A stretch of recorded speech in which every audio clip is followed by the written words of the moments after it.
Lego Mech is a game where you're operating a mech. You're exploring some kind of new planet with these different building projects.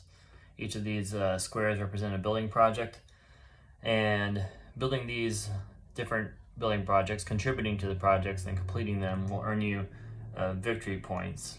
And by the time all the building projects are complete, the player with the most victory points wins the game. So to set up, you need one of these player maps for each player.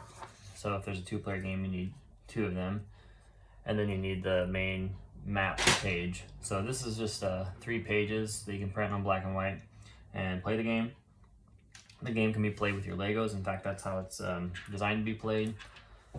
To set up, you put the territory map that you'll be playing on the table, and for each of these squares, you'll roll a dice, and whatever number is listed, you put on the square with this number. So we rolled a 1, so you put it on the square with 1/2, since that square had a 1 in it.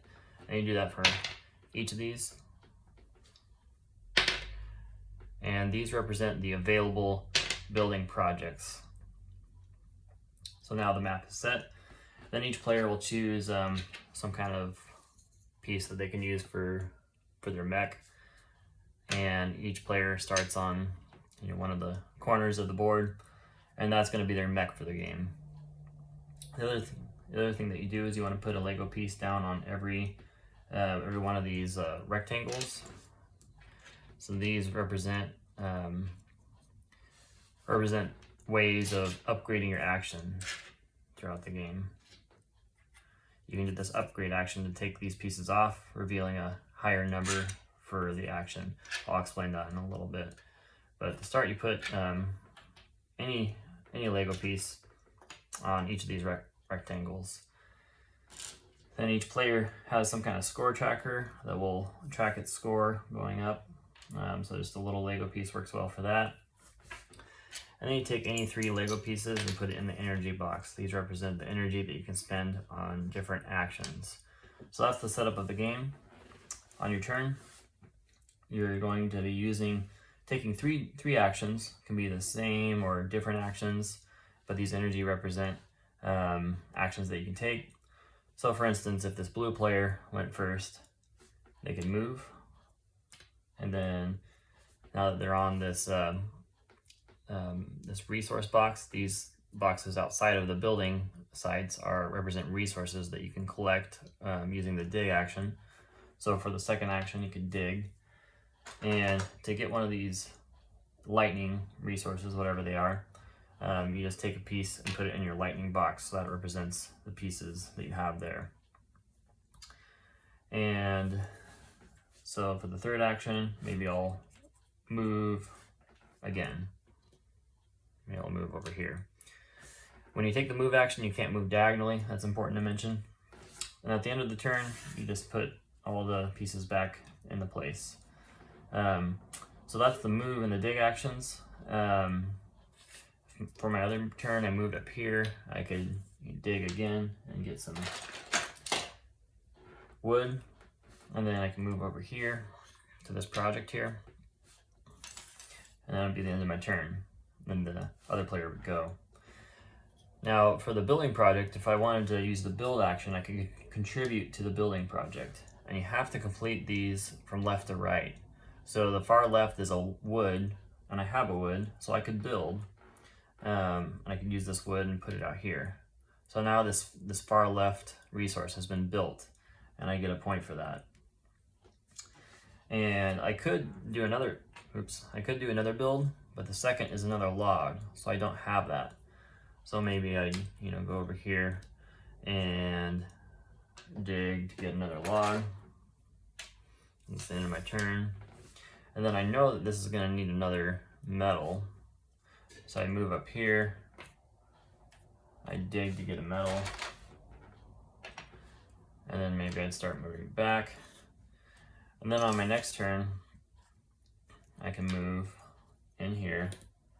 And since this needs a log and a metal, I could build twice. I could build that log, and then I could build that metal.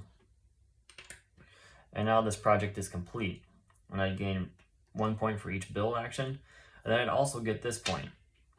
And whenever the building projects reset, if you have these, you earn 2 points for each of those that you have. Although, if you have these in possession, another player can do combat against you, and if they win combat, they take all of your dice, all of your whatever these are. So that's the move, dig, and build actions. Another action that you can do is upgrade. And when you upgrade, you pay the cost at the top column as well as the cost on the row, one of these lightnings. So say I wanted to upgrade the move action, I would need a log and a lightning. A log and a lightning to upgrade the move action. So let's say I had that. Let's say I had a log and a lightning. I can do this upgrade action, spend them, and then I'd be able to upgrade my move action. When I do that, I can just put this little piece right on my mech. It's like I'm upgrading my mech. You don't have to, but it's fun to do that. So now when I move, I can move 2 spaces, 1, 2.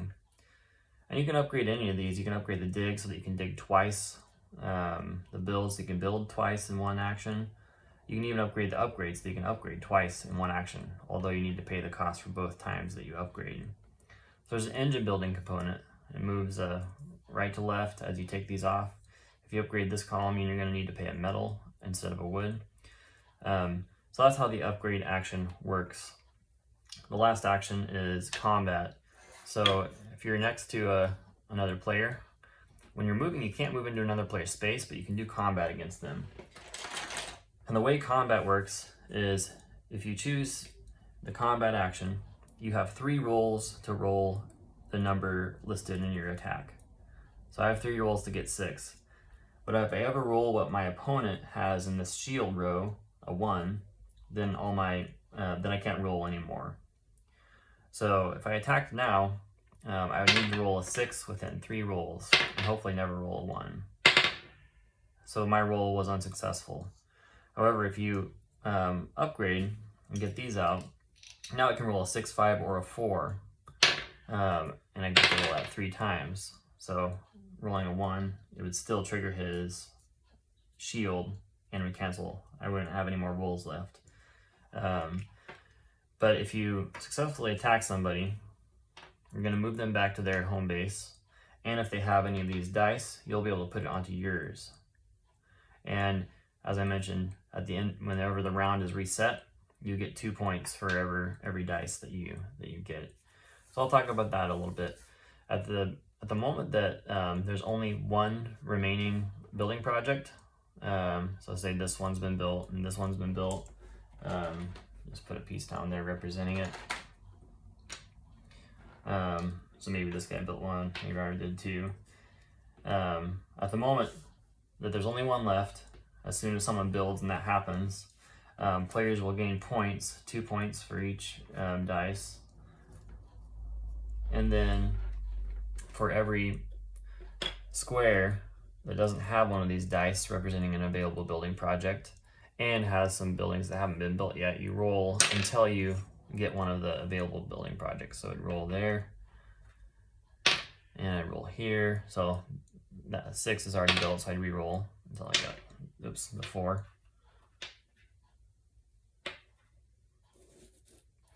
And this one here would need to be re-rolled. Re-roll 6. And now those are the new available building projects. So it's sort of an engine building game. You're improving your mech throughout the game, but you're also kind of racing to complete these building projects. And by the time all of them are completed, the game's over, and whoever has the most points wins at that point.